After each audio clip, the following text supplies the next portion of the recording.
Kolkata the city of joy ভারতের পুরনো শহরগুলির মধ্যে যেটি অন্যতম। এখানকার ভাষা, সংস্কৃতি সবকিছুই আপনাকে মুগ্ধ করবে। এখানে ছড়িয়ে ছিটিয়ে আছে বিভিন্ন ঐতিহাসিকপূর্ণ জায়গা। আজকে আপনাদেরকে নিয়ে যাব তেমনই কিছু সুন্দর সুন্দর জায়গায়। বলতে পারেন বাঙালিদের আবেগ লুকিয়ে আছে যেখানে, সেই মোহনবাগান ইস্টবেঙ্গল ক্লাব, যেখান থেকেই ফুটবল বাংলার ঘরে ঘরে ছড়িয়ে পড়েছে। এই নস্টালজিক জায়গাগুলিতে আপনাদের মন তো ভালো হবেই, তাই কলকাতার একটা সফরে আপনারা ঘুরে আসতেই পারেন এই সুন্দর ঐতিহাসিকপূর্ণ জায়গা থেকে। চলুন তাহলে আজকে ঘুরে আসি।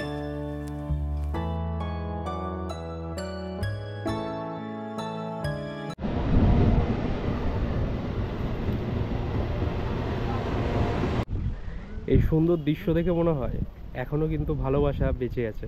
হ্যালো বন্ধুরা, welcome back to my channel. স্বাগত জানাচ্ছি তোমাদের আরও একটা নতুন ভিডিওতে।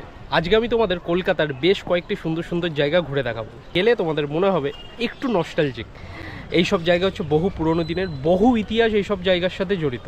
এখান থেকে প্রথমে আমি যাব দমদম, তারপরে ওখান থেকে মেট্রো ধরে পৌঁছাবো এসপ্ল্যানেড, তারপরে তোমাদের সাথে আবার কন্টিনিউ করব।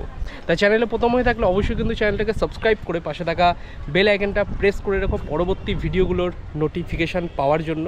তাহলে চলো আজকে ঘুরে আসি কলকাতার এই সুন্দর কয়েকটি জায়গা থেকে। Let's go.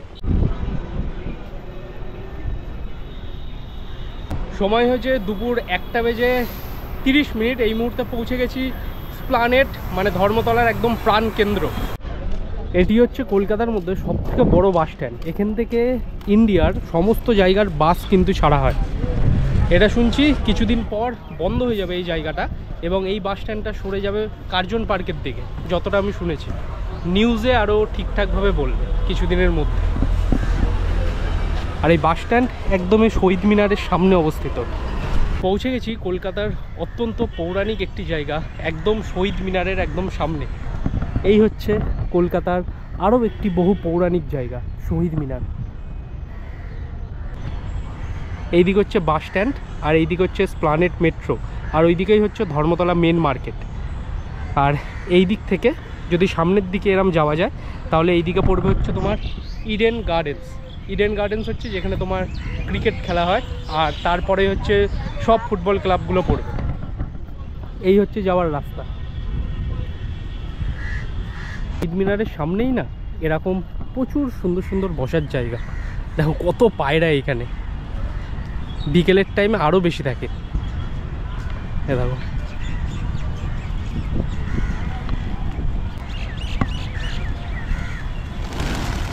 ওহো, মানে এই সমস্ত জায়গাগুলো কিন্তু আর্মিদের আন্ডারে। এই সমস্ত জায়গা আর্মিদের, মানে ইস্টবেঙ্গল, মোহনবাগান, ইডেন গার্ডেন্স, এই ক্লাবগুলোও কিন্তু আর্মিদের জায়গাতেই কিন্তু তৈরি করা হয়েছে। কলকাতা কি বলতো, এমন একটা বড় জায়গা যেখানে ছড়িয়ে ছিটিয়ে আছে বহু প্রাচীন সব নিদর্শন আর সুন্দর সুন্দর সমস্ত জায়গা। তাই এছাড়াও ভিক্টোরিয়া আছে, আরও কত কিছু আছে, সায়েন্স সিটি, এইগুলো তো সকলে যাই। কিন্তু আজকে যারা ক্রীড়াপ্রেমী আছে, মানে যারা স্পোর্টসকে ভালোবাসো, তাদের জন্য কিন্তু অন্যতম একটা সেরা ভিডিও। যারা ইস্টবেঙ্গল, মোহনবাগান এবং মোহামেডান ফ্যান্স আছো, এছাড়াও ক্রিকেটকে ভালোবাসো, কলকাতায় এই জায়গাটা কিন্তু অন্যতম একটা বিশেষ জায়গা তোমাদের সকলের কাছে। তাই এইখান থেকে ইডেন গার্ডেন্সের সামনে থেকে আমি ওই দিকটা যাব। দেখো এই দিকের রাস্তাটা কতটা সুন্দর।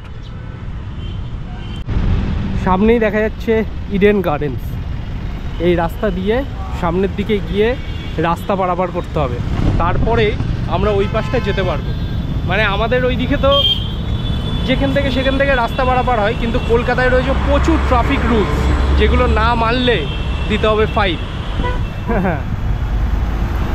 কি সুন্দর রাস্তাটা দেখো, একদম ছায়া ঘেরা সুন্দর একটা রাস্তা, বেশ সুন্দর। সামনেই হচ্ছে ইডেন গার্ডেন্স। এইখানে হচ্ছে ক্রিকেটের সমস্ত খেলা হয়। আমাদের রাজ্যের সব থেকে বড় cricket stadium. Eden gardens cricket স্টেডিয়ামের ঠিক অপোজিট সাইডেই এই রাস্তাটা। এই সোজা রাস্তা চলে যাচ্ছে তোমার ইস্টবেঙ্গল ক্লাবের দিকে, এবং এই আশেপাশের সমস্ত জায়গাগুলোতে না অনেক ছোটোখাটো ক্লাব আছে। মানে Taltala sporting club, Aryans club, সব ক্লাবগুলো পড়ে। পৌঁছে গেলাম বাঙালির অন্যতম প্রিয় ক্লাব ইস্টবেঙ্গল ক্লাবের সামনে। এই হচ্ছে ইস্ট বেঙ্গল ক্লাব, এই দিক থেকে এন্ট্রি করতে হয়। আর সামনেই হচ্ছে তোমার আর সামনে হচ্ছে জয় ইস্ট বেঙ্গল লেখা। মানে কলকাতার মধ্যে তিনটে খুবই বড় ক্লাব আছে, ইস্ট বেঙ্গল, মোহনবাগান এবং মোহামেডান। তার মধ্যে ইস্ট বেঙ্গল অন্যতম। মানে ইলিশ চিংড়ির লড়াই লেগে থাকে এই ইস্ট বেঙ্গল এবং মোহনবাগান ক্লাবের মধ্যে। যারা ইস্ট বেঙ্গল ক্লাবকে প্রচুর ভালোবাসো, লাইফে এক না একবার ইস্ট বেঙ্গল ক্লাবে অবশ্যই এসেছো আশা করি। আর যারা এখনও পর্যন্ত আসুনি তাদেরকে একটা ছোট্ট ইনফরমেশান দিচ্ছি, তোমরা যে কোনো প্রান্ত থেকে ধর্মতলায় চলে আসবে, মানে এসপ্লানেটে। ওইখান থেকে হাঁটা পথে মাত্র 15 মিনিট হাঁটলেই তোমরা তোমাদের এই স্বপ্নের ক্লাবের সামনে চলে আসতে পারবে। এই হচ্ছে ইস্ট বেঙ্গল ক্লাব, যেটি স্থাপিত হয়েছিল 1920 সালে।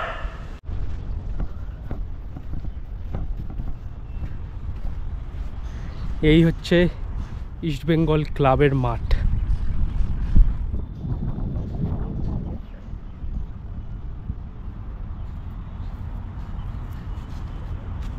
যখন কলকাতা লিগের বিভিন্ন খেলা পড়ে না, এই মাঠেই কিন্তু ইস্ট বেঙ্গল খেলে। এই মাঠ এখন কিন্তু নতুন করে ঠিকঠাক করা হচ্ছে, কারণ এর পরে হয়তো আইএসএলেরও প্র্যাকটিস হবে এই মাঠে। আর এই হচ্ছে মাঠের স্টেডিয়াম, লাল হলুদ, ওইদিকে হচ্ছে কমেন্ট্রি বক্স। তো এই মাঠটা হচ্ছে বাঙালির অন্যতম একটি ইমোশন। যারা ফুটবলকে প্রচুর ভালোবাসে, এই ক্লাবকে কিন্তু তারা মায়ের মতো দেখে। যেমন মোহনবাগান সমর্থকরা, মোহামেডান সমর্থকরা, তেমনি কিন্তু এরকম ইস্ট বেঙ্গল সমর্থকরা। যারা যারা আমার ভিডিওটা দেখছো, যদি ইস্ট বেঙ্গল সমর্থক হয়ে থাকো তাহলে অবশ্যই কমেন্ট বক্সে জানিও। তাহলে আমি দেখব এই ভিডিওটা কতগুলো সমর্থকের কাছে পৌঁছেছে, যাদের মধ্যে কেউ ভালোবাসো মোহনবাগান, নয় কেউ ভালোবাসো ইস্ট বেঙ্গলকে। কোনো এক টাইমে তোমরা এইখানে আসবে এবং এইখানে তোমাদের প্রিয় ক্লাবের হয়ে গলা ফাটাবে। আর যারা এইসব এক্সপিরিয়েন্স এর আগে করেছো, অবশ্যই কিন্তু কমেন্ট বক্সে জানিও তোমাদের সেই সব সময়ের এক্সপিরিয়েন্স কেমন ছিল। অসাধারণ অভিজ্ঞতা। আমি এই ইস্ট বেঙ্গল ক্লাবে পা রাখলাম আজ থেকে প্রায় 10 বছর পরে, কারণ 10 বছর আগে আমি ইস্ট বেঙ্গল ক্লাবে এসেছিলাম আমার বন্ধুদের সাথে। 10 বছর পর কিন্তু আমি আবার ইস্ট বেঙ্গল ক্লাবে এলাম। দারুণ লাগছে তাই না? এইখান থেকে এরিয়ান ক্লাবও কিন্তু কলকাতায় অন্যতম একটি অনেক বড় ক্লাব কলকাতা লিগের মধ্যে। এইবার এইখান থেকে আমার যাওয়ার পালা হচ্ছে মোহনবাগান ক্লাবের দিকে, যেটা আমার অন্যতম পছন্দের একটি ক্লাব এবং আমি ওই ক্লাবকে অনেক ভালোবাসি। তবে ইস্ট বেঙ্গল ক্লাবকেও সম্মান কিন্তু প্রচুর করি। সমস্ত কিছুটাই কিন্তু লাল আর হলুদ দেওয়া, যেহেতু এই ক্লাবের রঙই লাল হলুদ। এই দিকটা হচ্ছে মনে হয় ক্যান্টিন ইস্ট বেঙ্গল ক্লাবের। দারুণ তাই না ক্লাবটা?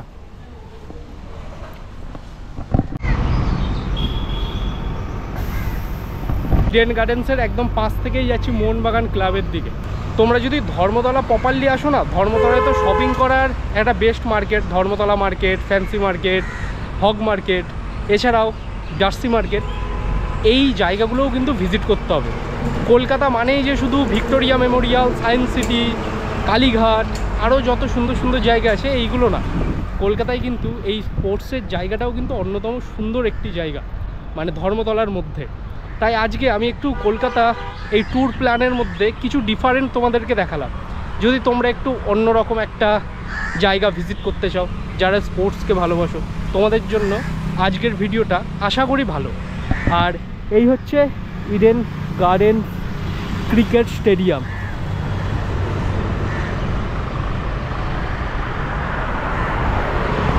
যখন আইপিএল হয় তখন এই জায়গাটায় ক্রেজি আলাদা রকম হয়। তো এইখান থেকে আর 5 মিনিট হাঁটতে হবে, তারপরে আমরা মোহনবাগান একদম ক্লাবের সামনে পৌঁছে যাব। কলকাতায় শহর হওয়ার দরুন একটা কিন্তু খুব ভালো বিষয়, এখানে প্রচুর গাছপালা কিন্তু আবদ্ধ এই রাস্তার দুদিকে, আমাদের মতো পথ চলতি মানুষের সুবিধার জন্য। এইটা খুব ভালো একটা বিষয়। প্রায় পৌঁছে গেলাম মোহনবাগান অ্যাথলেটিক ক্লাবের মেন গেটের সামনে। এই গেটটার নাম হচ্ছে চুনি গোস্বামী গেট।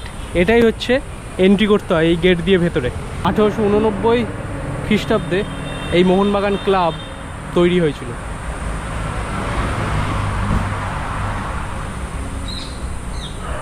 আমরা আগেরবার যখন এন্ট্রি করেছিলাম এই গেট থেকে।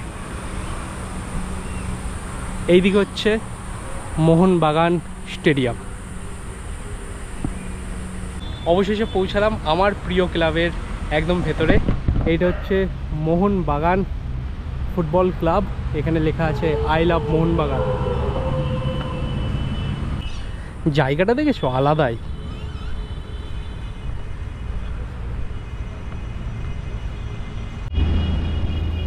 এখন তো গাছপালা ছাঁটাই করা হয়েছে। আমি যখন এর আগে মোহনবাগান ক্লাবে এসেছিলাম এখানে আরও বেশি গাছপালা ছিল। মোহনবাগান ফুটবল ক্লাব ভারতের ফুটবল ইতিহাসের যার নাম অনস্বীকার্য, এবং এই সেই 11 জন ফুটবল প্লেয়ার যারা একটি সময় ব্রিটিশদের বিরুদ্ধে খালি পায়ে লড়াই করেছিলেন ফুটবল মাঠে এবং জয়লাভ করেছিলেন। এই হচ্ছে মোহনবাগান ক্লাবের খেলার মাঠ। কি দারুণ দেখো মোহনবাগান ক্লাবের খেলার মাঠটা, সবুজ মেরুন গ্যালারি। মোহনবাগান অ্যাথলেটিক ক্লাবের এই মাঠ। এরাও সব মোহনবাগান সমর্থক। এরকম এদের যখন বয়সে আমি ছিলাম তখন মোহনবাগান ক্লাবে এসে এদের মতনই এক্সাইটমেন্ট হয়েছিল আমার। আলাদা রকম অনুভূতি। যারা ফুটবলকে ভালোবাসো এবং মোহনবাগান ক্লাবের সাথে অতি প্রিয়ভাবে জড়িত তাদের কাছে এই মুমেন্টটা আশা করি বুঝতে পারবে কেমন। অসাধারণ, হ্যাঁ, দারুণ লাগছে।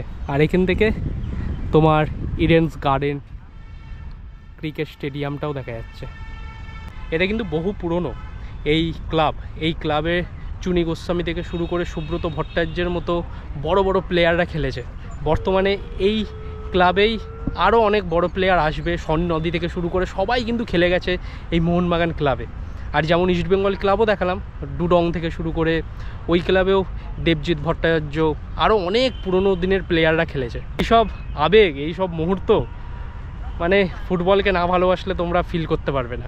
তাই তোমাদের হাতে যাদের সময় থাকবে কলকাতা ধর্মতলা মার্কেটে আসার পরেও তোমরা এই ক্লাবগুলোর এইখানে ভিজিট করে যাবে, আশা করি ভালো লাগবে। আর যারা বড়রা আমার ভিডিও দেখছেন, কাকু কাকিমা, ছেলে মেয়ে যেই হোক না কেন, ভিডিও গেম তো এখন সবাই খেলবে, সোশ্যাল মিডিয়ার যুগ, কিন্তু এই ফুটবল ক্রিকেট এইসবের প্রতি যত তাদের এগিয়ে দেবেন তারা কিন্তু ভালো সঙ্গের দিকেই যাবে।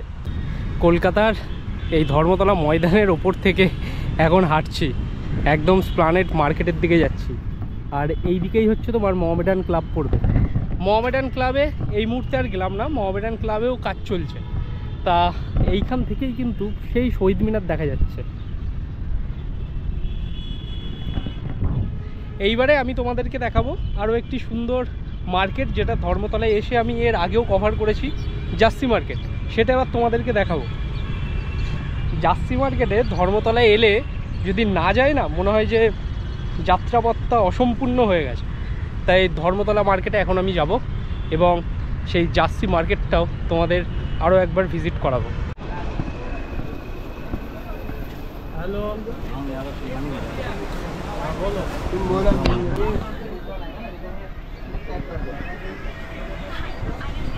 এই হচ্ছে ফেমাস জার্সি মার্কেট। কত জার্সি চারিদিকে দেখো।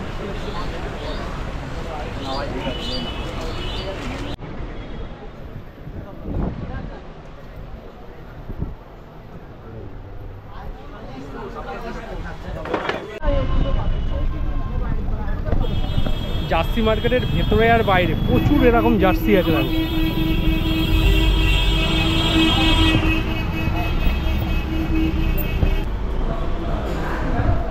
আজকের ভিডিওটা এখানেই শেষ করছি। এইবার বাড়ি যাওয়ার পালা। আর আজকে না জার্সি কিনিনি, এই ফার্স্ট টাইম জার্সি মার্কেটে এসে কিছু না কিনে চলে যাচ্ছি। ভিডিওটা এখানেই শেষ করছি, দেখা হচ্ছে পরের ভিডিওতে। সকলে ভালো থেকো, সুস্থ থেকো, টেক কেয়ার। অ্যান্ড আজকে এই কলকাতা ট্যুর প্ল্যানের এই অন্যরকম ভিডিও কেমন লাগলো অবশ্যই কমেন্ট বক্সে জানিও। আর কমেন্ট বক্সে এটা জানাতেও ভুলো না যে তোমরা ইস্টবেঙ্গল না মোহনবাগান না মোহামেডানের সাপোর্টার। দেখা হচ্ছে পরের ভিডিওতে। Take care, tata.